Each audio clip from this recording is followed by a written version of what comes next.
আজকে বন্ধুরা মাছ করোনা ডিমটা করব। ডিমটা সেদ্ধ করে নিয়েছি, ছাড়িয়ে নিয়েছি। ও ডিমটা কি করে করছি আমি দেখাচ্ছি। তেল দিলাম, তেল গরম হয়েছে, আমি একটা করে ডিমগুলো দিচ্ছি।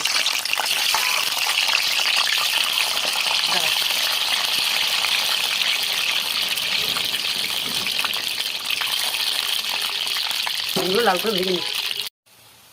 ডিমটা ভাজা হয়ে গেছে দেখো, এবার আমি তুলে নিচ্ছি। গোটা গরম মশলা দিয়ে দিলাম, পেঁয়াজ দিলাম,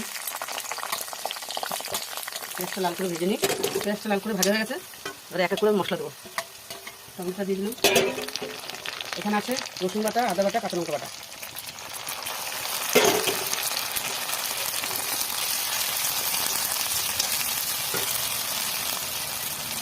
এবার হলুদ গুঁড়ো দিলাম, লঙ্কা গুঁড়ো দিলাম, আর দিলাম মিট মশলা,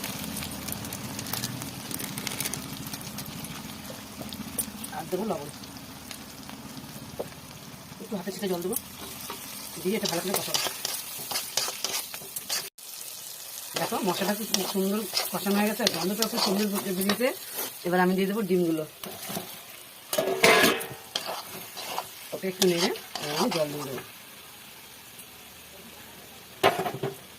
মশলার সঙ্গে এটা একটু ভালো করে নেড়ে নিলাম, নেড়ে এবার আমি একটু জল দিয়ে দেবো, অল্প করে জল দেবো।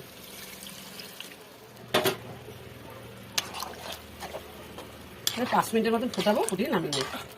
এই আমার ডিম হয়ে গেছে, যা সুন্দর গন্ধ বেরোচ্ছে না সত্যি। দেখো খুব সুন্দর হয়েছে, আর মনে হচ্ছে যে মাংস রান্না করেছি ঘরে। নামিয়ে ফেলছি। দেখো আমার ডিমের কাই হয়ে গেছে, কত সুন্দর হয়েছে, রংটাও খুব সুন্দর হয়েছে, গন্ধটা তো খুবই সুন্দর বেরোচ্ছে। এখন গরম গরম ভাত নিয়ে খেতে বসে পড়ো।